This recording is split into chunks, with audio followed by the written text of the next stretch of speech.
Hey guys, Jessica Henry here. This is our 5th module, Painting the Still Life, and this week and next week are going to be the last 2 sessions of our still life. And what I'm going to do is do it in 2 parts. So I have set up something a little bit more complicated than what we've been doing so far. I wanted to do something kind of pretty and something that would challenge you a little bit. So I put together this still life, and I have a couple of peacock feathers here and this color of this jar, and then the iridescence of this bowl, which I don't know if you can really see it on there, but I'll bring the camera up close and you'll be able to see it. But I just thought that the way that I set this up was that the feather would come in. I might even just paint it a little more like that.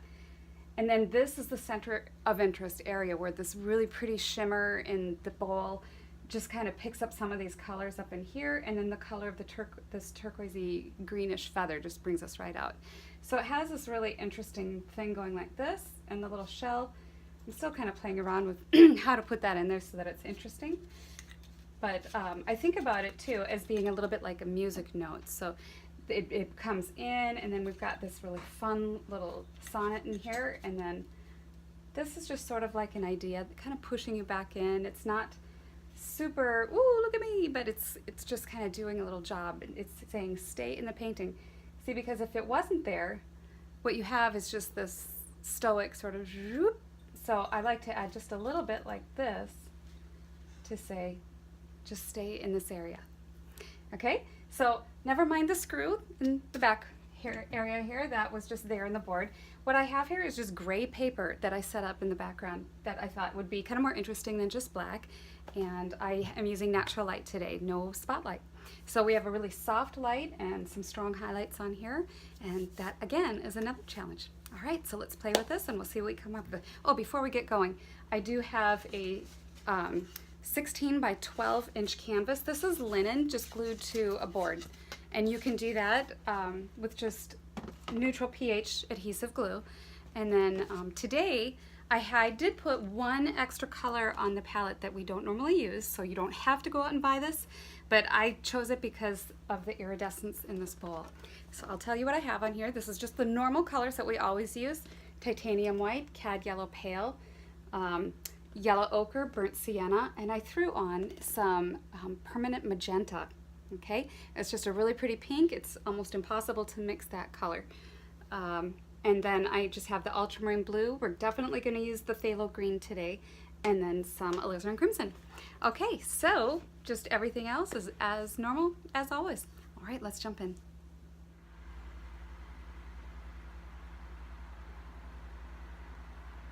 So I have my little bucket of Gamsol right here, and that's right just sitting on my easel ledge, and I have my linseed oil in my little container back there. I'm not going to use it right at the moment. All right, so I am going to tone this canvas first, and since this still life is a relatively cool tone, I'm going to start with a warm base, and that way I'm hoping to find a little more balance as I go along.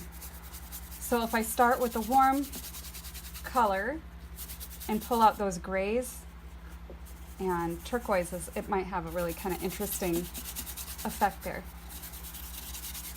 Now you can't see my palette here at the beginning because it's just sitting on my lap, but when I start to mix things that are more interesting or whatever, I'll hold it up so you can see what I'm doing.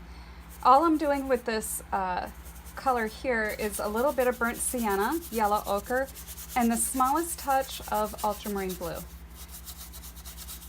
Okay, so and of course this is my fancy 1.5 inch, I think it's less than $1 brush. So love these. These are great for toning the canvas. Get that on. It's a little darker than I want it. Actually, I do want it maybe a little darker than that, because by the time I wipe it off, it's going to be really light. So I'm just getting right into there with some paint, being a little bit more aggressive with the color. And there we go. Now that, of course, is much darker than I want it, because again, I'm going to wipe some of it off.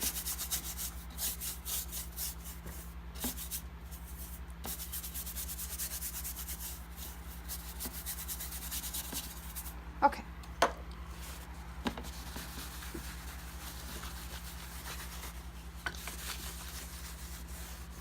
There. All right, now I just do a little bit of texture, and I hold my paper towel kind of loose.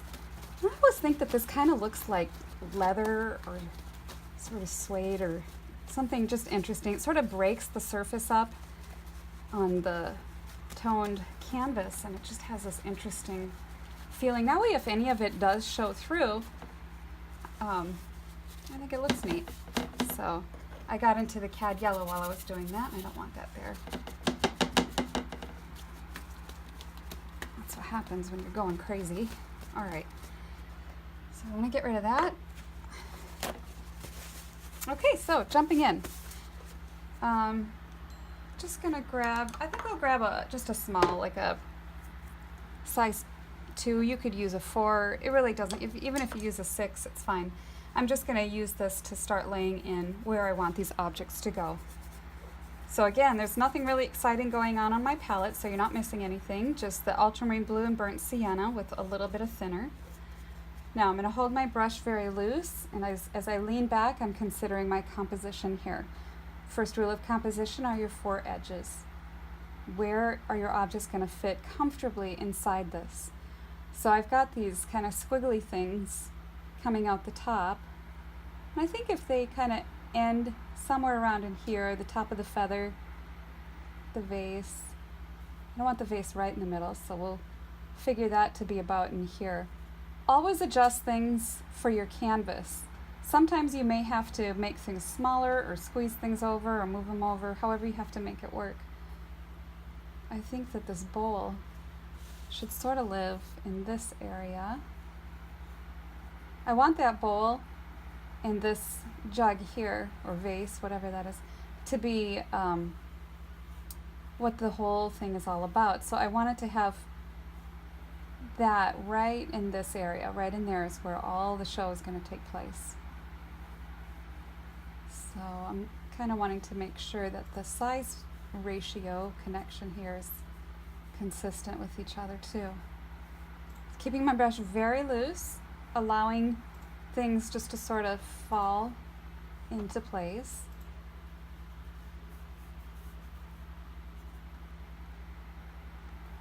There's that brick. Now if things start to get too big, I can adjust the size, but you want to be careful making too many adjustments, because before you know it, it can get out of hand if you've made too many. That little shell is back here, and I've got this peacock feather coming around the bowl. And what I liked about this composition, like I said at the beginning, is the feather comes in like this, and then the pretty stuff is going on right here. Up the front of the jar, there's this pretty highlight right here, and then the lip, and then this peacock feather bringing us out this way. And I'll darken this up here just a little more than what I see, so that the darkness of this feather and the darkness of this are about the same value, because our eye is always drawn to the area of the greatest contrast. So if I have this really being a strong contrast up here, it's going to shoot us right out the canvas. So I'm taking in those compositional elements and making sure that we keep the viewer in this area. Now I love this amount of negative space back in here. I think it has a very poetic feeling to it. A lot of just background. There's really not strong shadows or anything. It's just we have room to kind of move in and around these objects. So I'm going to play with some of that movement of light as it's brighter over here and then darker back here. So I'll be doing some of that atmosphere. And then I've got some of these little squiggly branchy things coming in like that. So we'll get those in place too. Just a few things in here.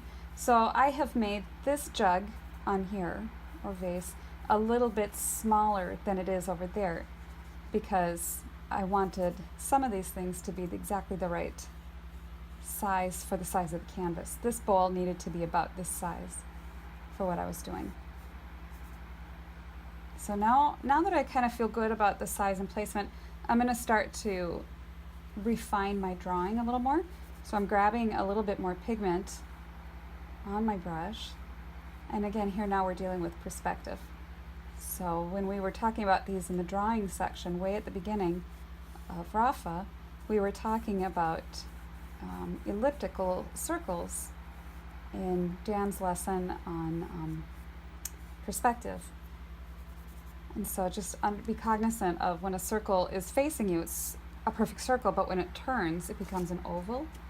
And so when I squint down at that bowl, I see it more as a shape like that. All right, and then this feather and the brick.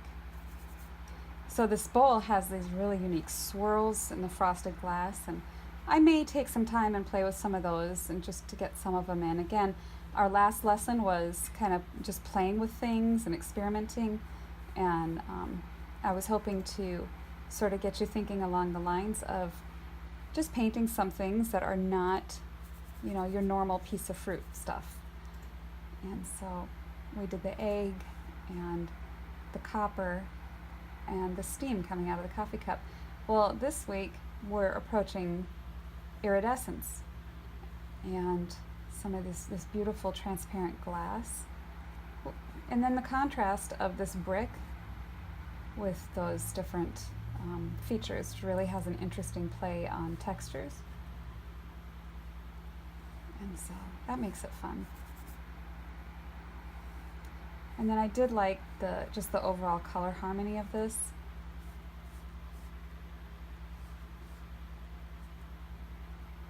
I mean, after all, what is art but decoration, right?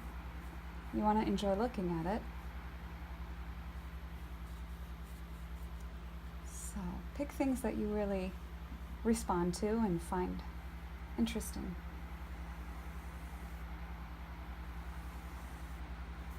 And then trust your instincts too. When you set things out, rearrange them and play with them and see what feels good. Try just making minor adjustments, tweaking things. Sometimes you might reach that moment where you say, oh, right there, that looks good. Just don't move it. And that's what you're looking for, that reaction. Get that thrill, that response to beauty. Because if you don't have that, and you just set stuff up and you try to paint it to look like stuff, that's all it's ever going to be, is a record of stuff. But if you have a reaction and you paint that reaction, then others will have that feeling, that same feeling that you had, and then you've conveyed something so much more than just stuff. You conveyed a moment in time. You recorded that.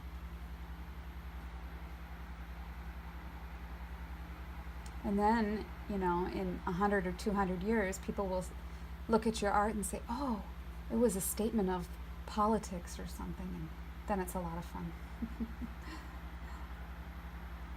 Okay, so this last little shell, I like how his shadow just kind of goes behind everything. And my composition over here, the tip of that shell is right in line with this brick. So I think I'm going to raise it just a little, just so everything's not in line. And I may make it just a little bit smaller.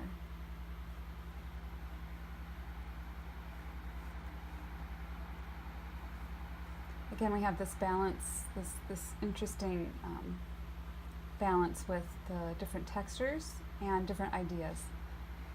We have some natural elements in here with the peacock feathers and this shell, and then we have the man-made things, so you have that contrast, which I think is always interesting. Anytime you can get some different things too that sort of narrate something, it takes it out of, again, just the ordinary, and it makes it interesting, makes people think.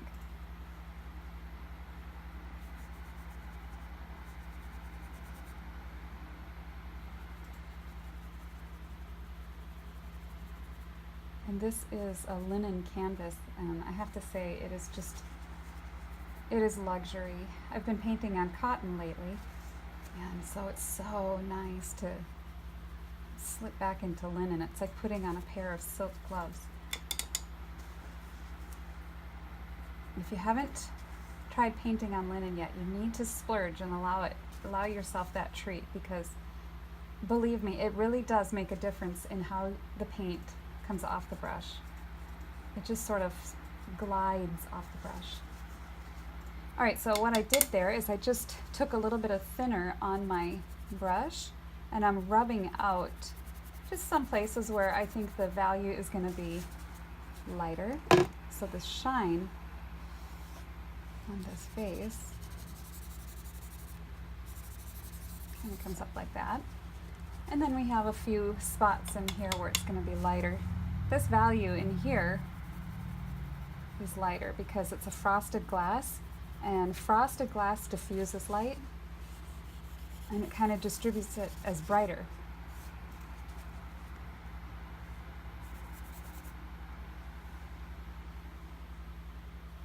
If you want to make a room brighter, you can put frosted windows in it and it'll pick up more light.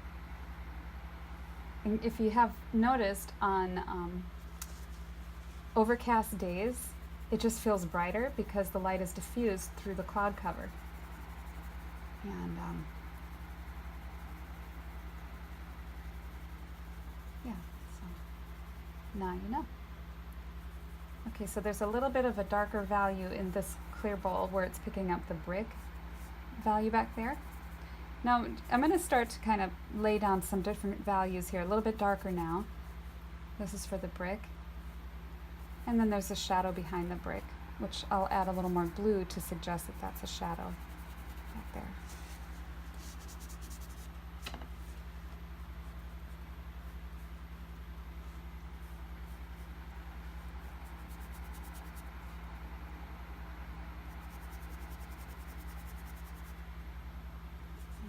Value on top of here, and it doesn't have to be anything fancy. You're just laying down notes, color notes, value notes.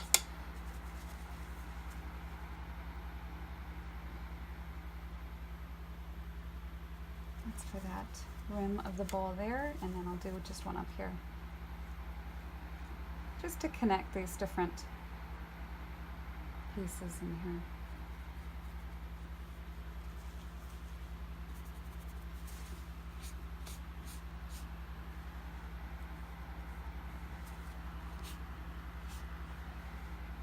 So that's giving me that sense of where all that's going to go.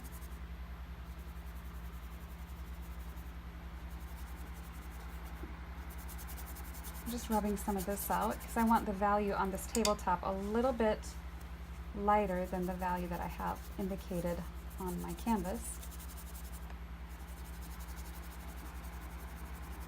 So I'm also going to really focus on the movement of light in this painting.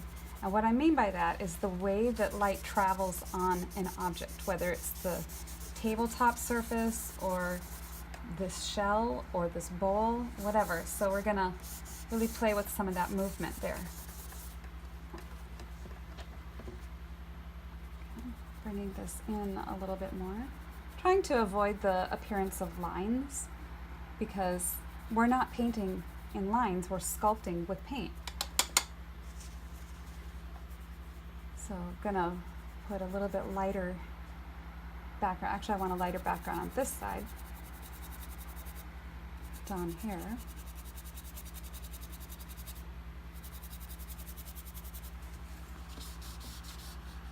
And these are Bounty paper towels. I like them because they are really durable and you can get a lot of use out of one paper towel.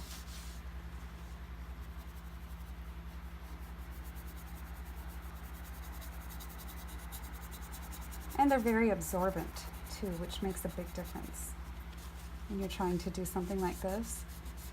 I mean, it really is a tool, your paper towels.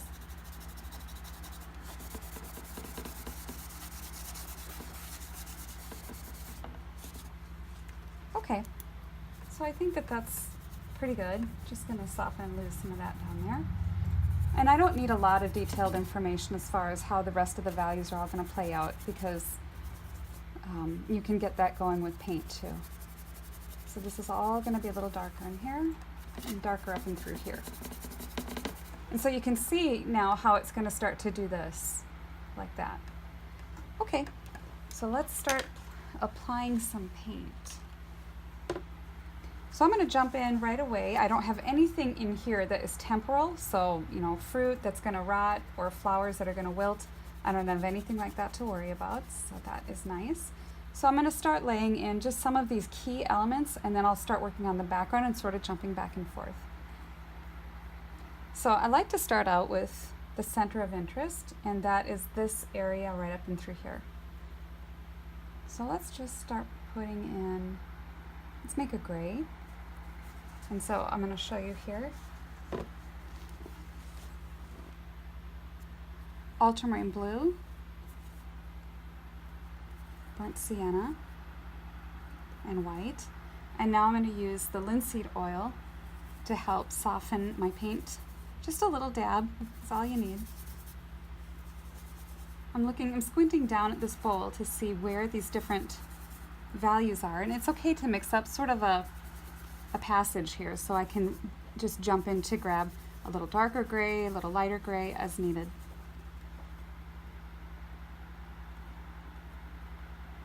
Just laying down pieces of paint just to help suggest where these things are going to go. A little lighter gray down here.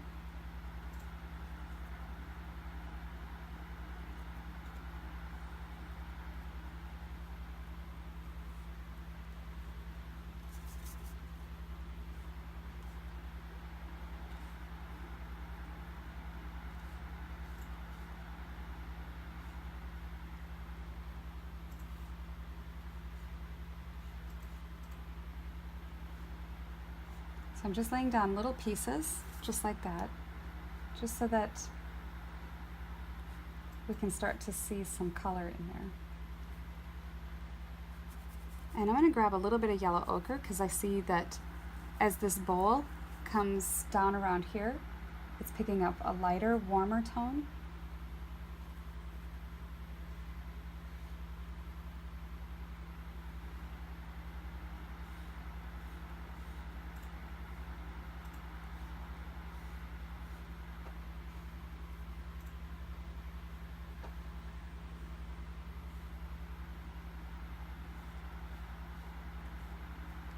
I'm grabbing some of this darker.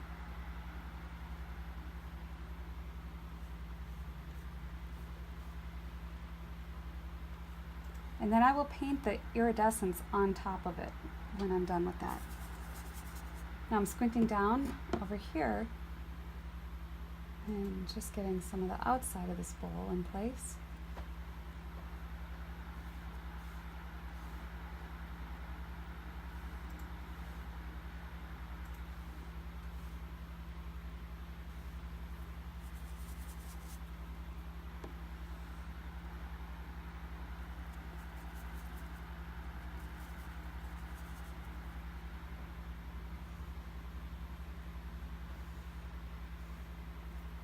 Keeping it calm and muted,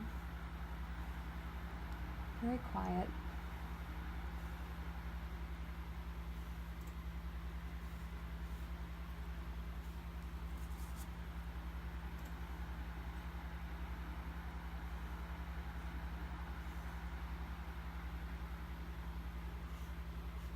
Okay, now that's about a fair place to start with just getting that in place for now.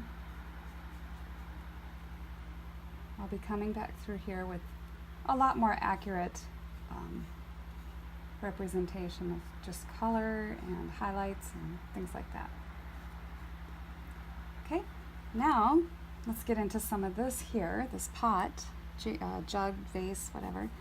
Phthalo green, ultramarine blue. It's kind of a middle tone color for this. What have we got? Yep, that's pretty good. Piece of paint. Squinting down at that vase, I'm looking to see where we have these different shades going on in here. So I might make up just a couple of different piles over here, and I don't mind that there's white in my brush. At this moment, I'm going to want some darker color here, and I'll just grab a smaller clean brush and get some of that in there. So always squinting at these, especially glass, can be tricky to paint. The best way to do it is by squinting down and minimizing the details and information. And then you also see it a little bit more abstractly because you see these odd pieces in there.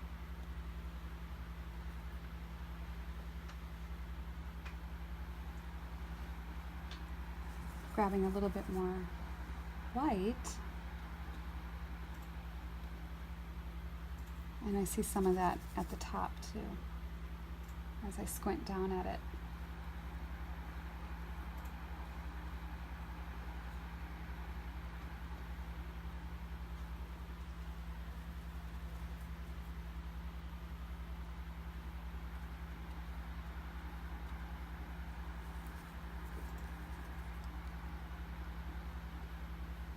And again, I'm just allowing my brush strokes some nice, just horizontal movement here.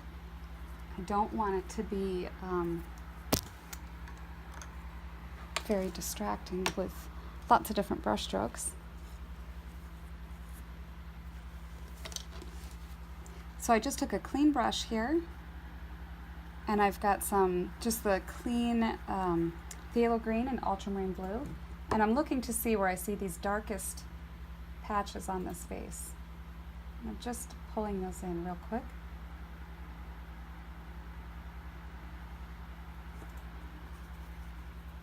And down here, it's just sort of gently cascades up to be a little bit lighter.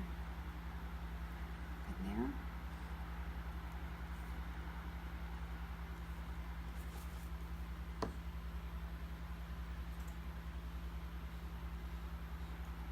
So again, here we have this movement of light. Dark at the bottom, and then as it moves towards the top, I pick up a little bit more light as we get towards the surface.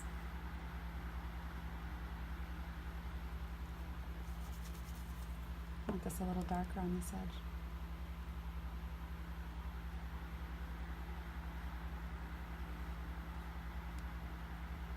And over here.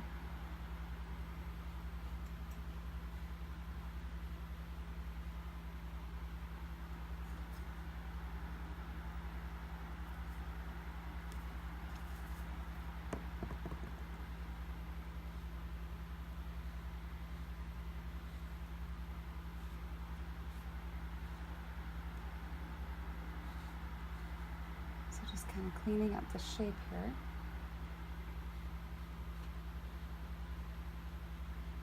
I always encourage people to paint to the finish. Don't spend a lot of time in the middle ground. It's not necessary. And the sooner you can start to see things come together, you'll feel more successful about your painting. So it's like life. Don't muddle around in the middle ground.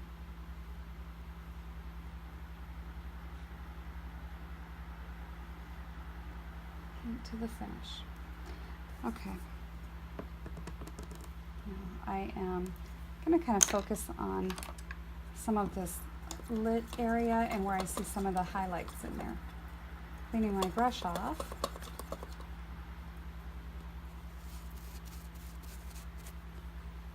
I do want some of this color down here. Let's get some cleaner passages. I'm going to take some of this phthalo green and cad yellow and a little white. Maybe a touch more green. Yeah, that's good. I'm seeing these kind of squiggly things on the front of there, as well as on the other side too.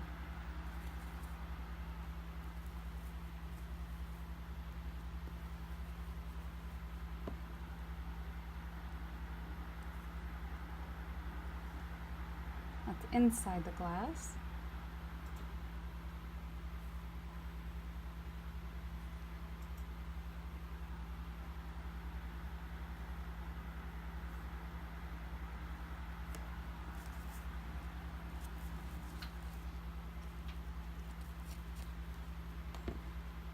Now I'm just laying down right on top of some of that glass there.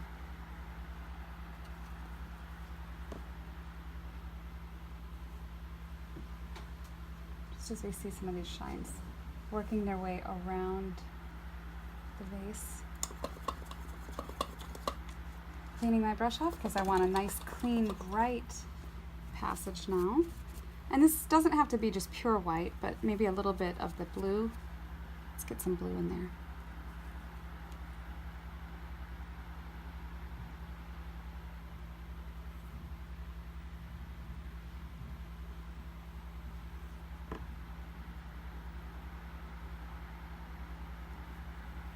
Okay, and I do want some gray going up the middle of that, just because that's how I see it.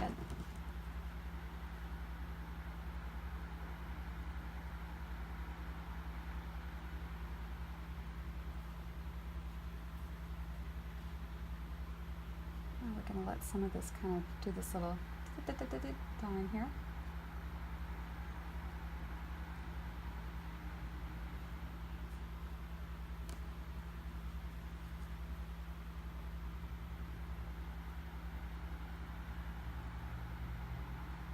And up in here.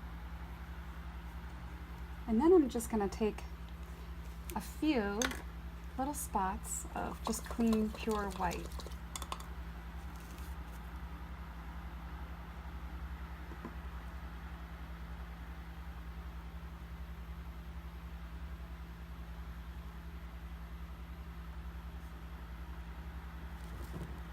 I'll be cleaning that up a little bit too in there.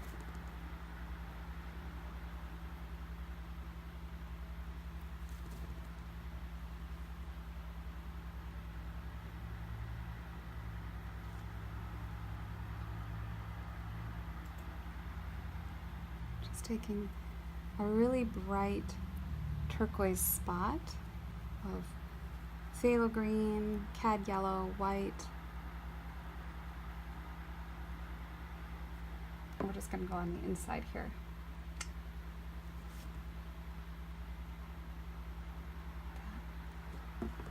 Alright, so for now that's fine. I'll clean up the shape a little bit more as I do the background. And there are some stems inside there, so while I have this little brush, I'll just go like this.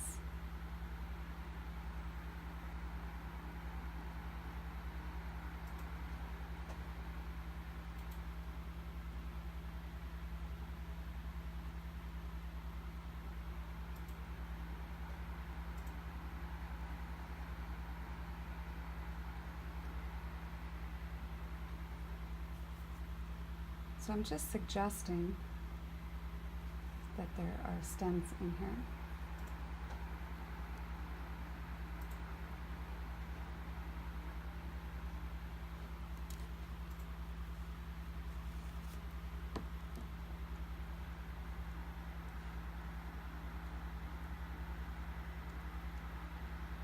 Okay. All right, that's fine for now. Okay. Now, I am going to get a bigger brush and start putting in some of this background around here and really getting these things in their environment. So I'm going to scrape up some of this mixture. I don't want to get rid of all of this colors that I've just mixed because I will be using some of these again when I do the peacock feathers.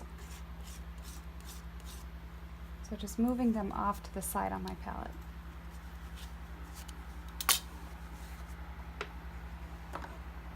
So I just scraped them off. And now I'm dipping my paper towel in the Gamsol, rubbing this down.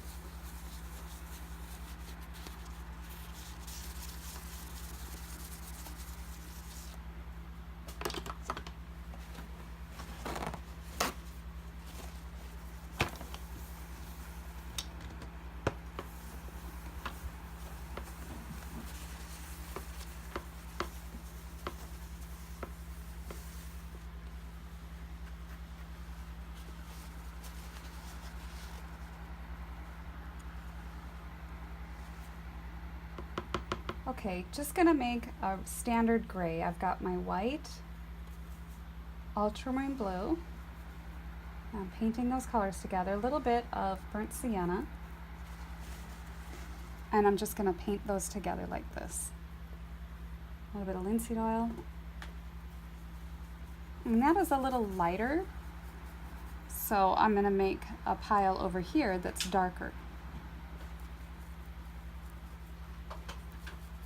Now I do want to add to the grays that are in the foreground, I want a little bit more yellow ochre to it. And things that are in the background, I'll cool it down a little bit and just leave it as is. Okay. So we'll test that. Yeah, that looks fine.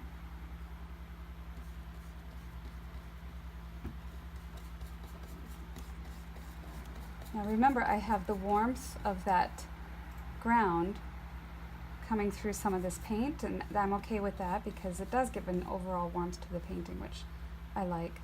I'm not going to paint this background like flat poster paint, like I see that over there, because I think that's dull and uninteresting, so you have to sort of make adjustments and changes as you go. So I'm going to be adding a little bit of vibrancy here and there.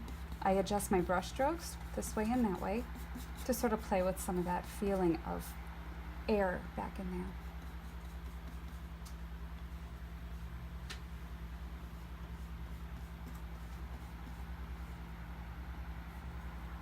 So get up close in here and just kind of, I'm going to let some of that edges, I'm going to take some of those edges and just sort of soften them in right into the background. Like that.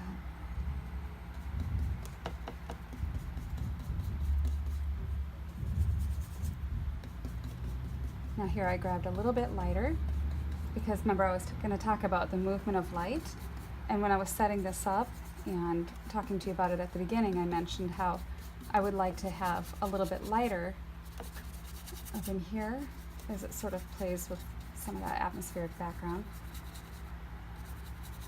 You don't have to get every square inch covered either. It's not necessary. You can if you want to, but you don't have to.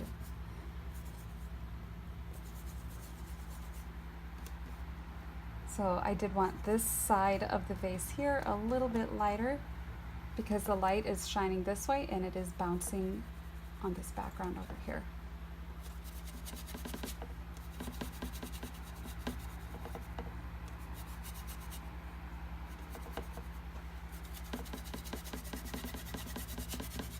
But that is going to be warmer, or darker, I mean, over there.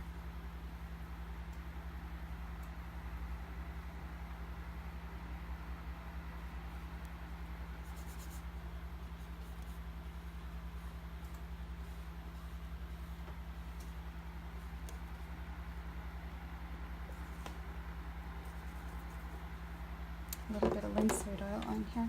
Actually, I'm going to clip my oil right there so it's easier to reach.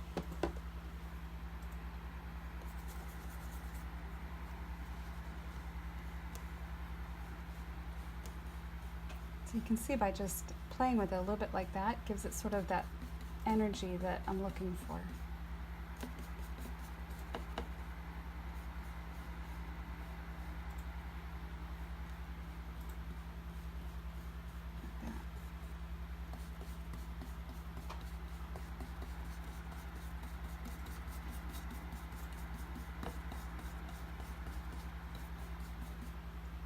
Okay, so now I want that a little bit darker up in that corner over there.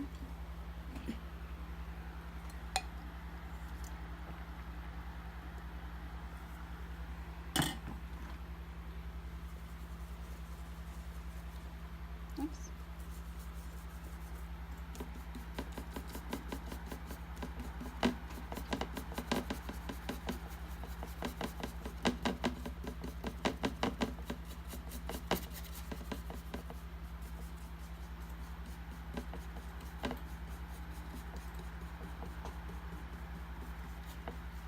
And I'm kind of just picking up what I have on the canvas and working with that. And remember, I have that peacock feather in here. I'm just sort of painting around it, kind of overlapping because I'll get that in here soon. but I want it to feel more like it's part of the background. So that's why it is just sort of getting covered up. I'll paint it as though it's one with the background.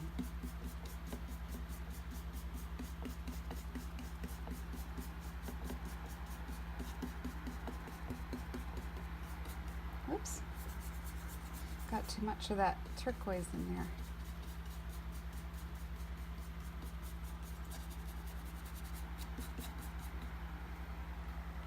Okay, so now I'm going to take this dark and put it around down in here, and I am going to warm up this gray a little more because it's coming at us now. So you're not missing anything, just grabbing some ultramarine blue and burnt sienna here on my palette.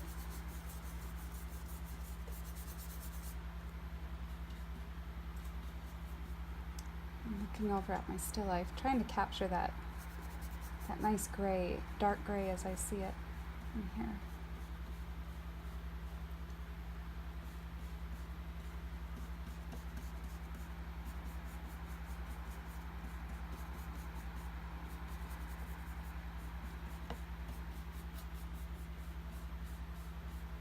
I'm picking up that.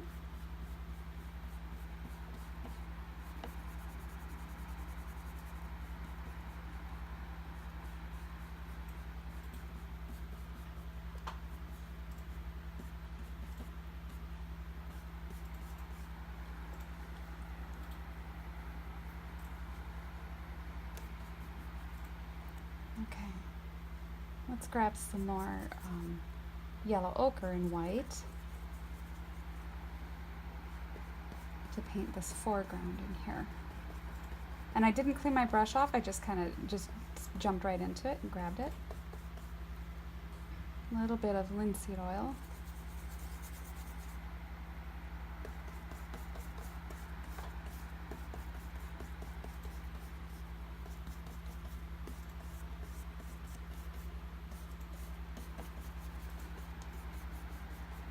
And that feather is in here too, so we're just kind of painting over it because I want it to have that feeling of being one with that environment.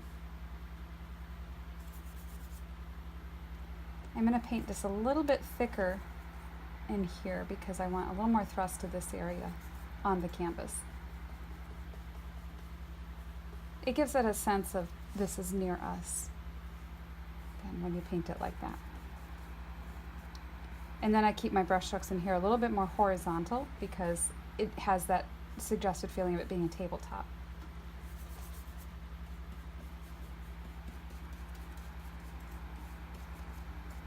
And I like to just keep this a little darker around the bottom because, again, it sort of frames it in.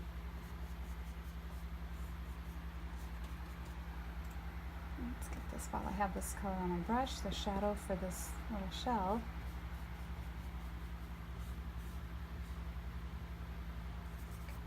And then it's lighter back here behind it.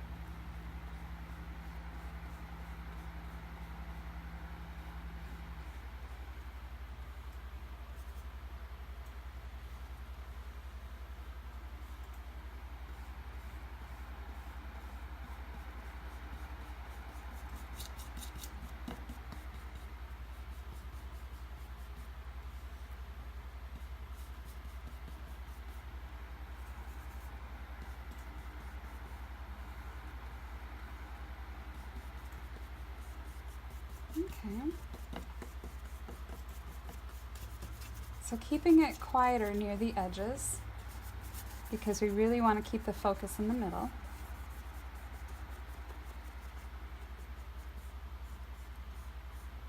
Like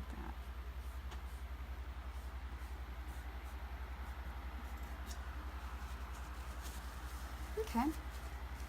Now, let's get these feathers in place. So, I'm going to go back to this brush.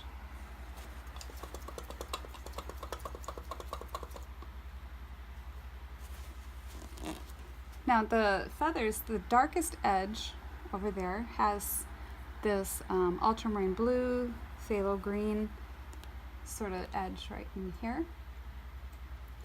So when I paint the texture, the edge of a feather, I don't just go whoop like that. I like to sort of stagger it because it's not, really perfect. It has some variation in it.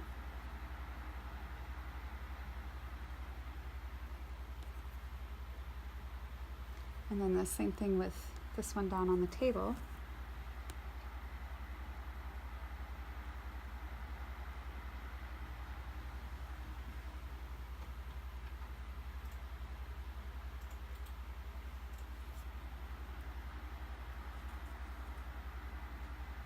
I'll put a little higher.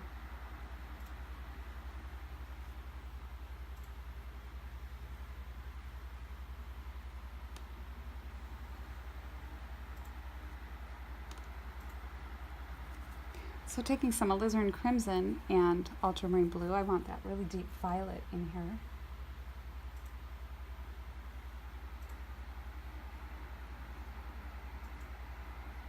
I'm squinting down at that feather because these chunks here, these little hairy things in the peacock feather are sort of in parts like this. And if I press lighter, I get a lighter value.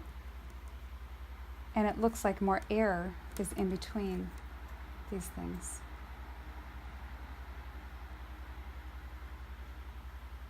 Except over here where it's denser.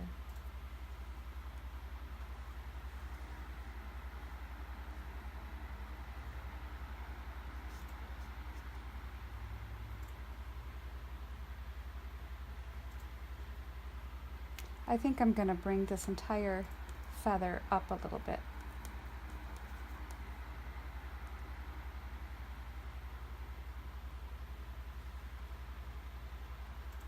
Oh, that's okay. Better to make the adjustments early than too late, or not at all.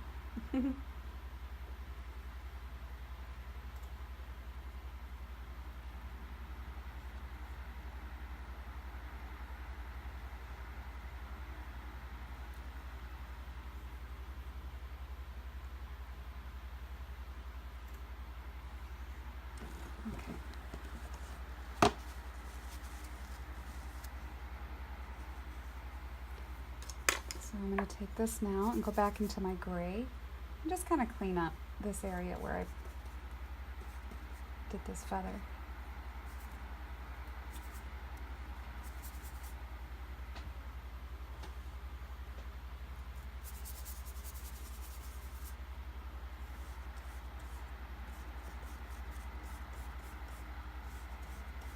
Now again, I'm muting this whole area down here because I don't want the eye to just go right off the canvas. So let's just soften a lot of this down here and a little bit as it comes around like that.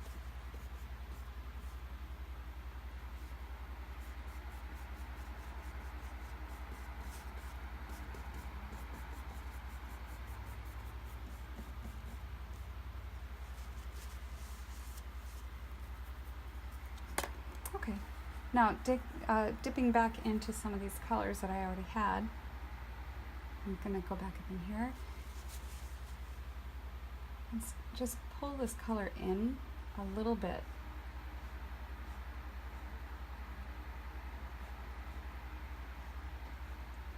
And then I'm going to grab some of that phthalo green and cad yellow, and that gives me that nice peacock green.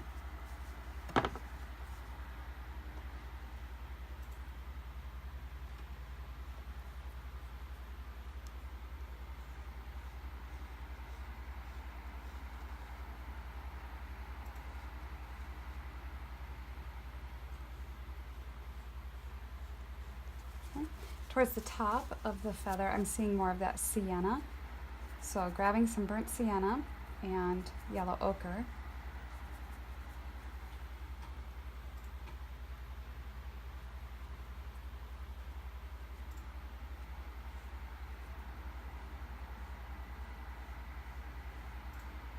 Letting it mix with some of that green too. Just really adds that element of realism with that feather. So let's do that down here with this one, burnt sienna.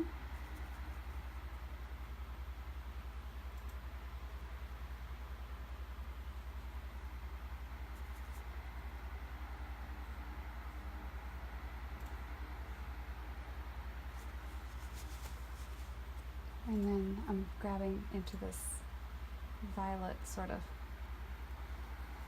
alizarin crimson, ultramarine blue.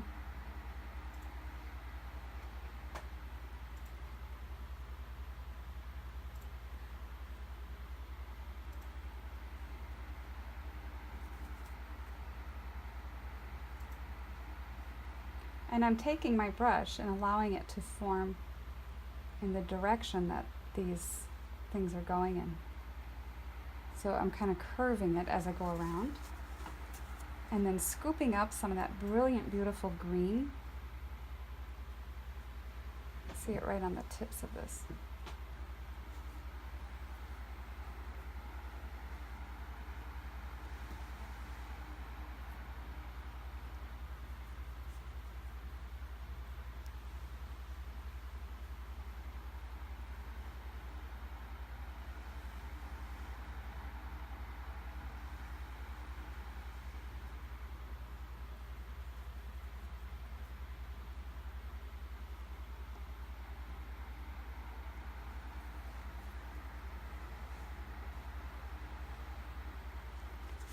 Okay.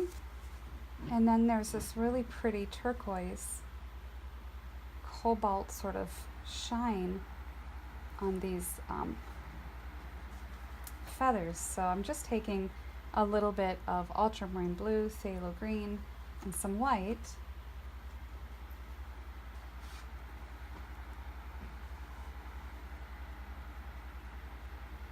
I'm just gonna carefully lay that right in there, just like that.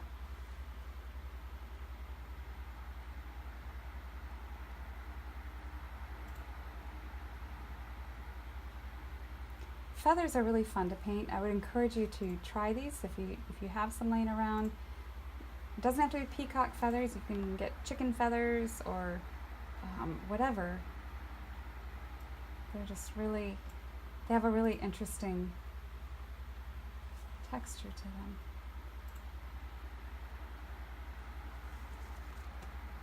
Look at this up here too while I have it.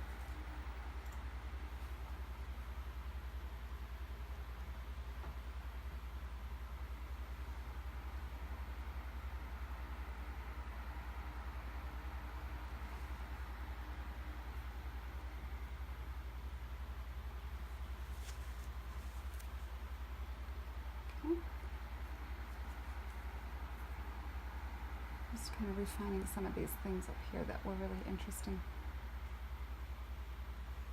Delicate little light touch, just a little like that.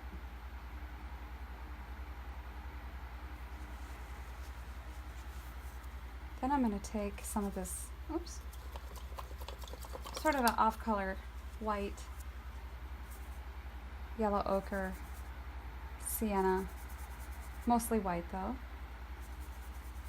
to get this feather spine in place.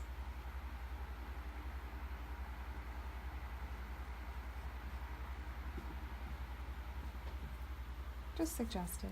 Doesn't have to be there. That's all. We'll do some of that down here too.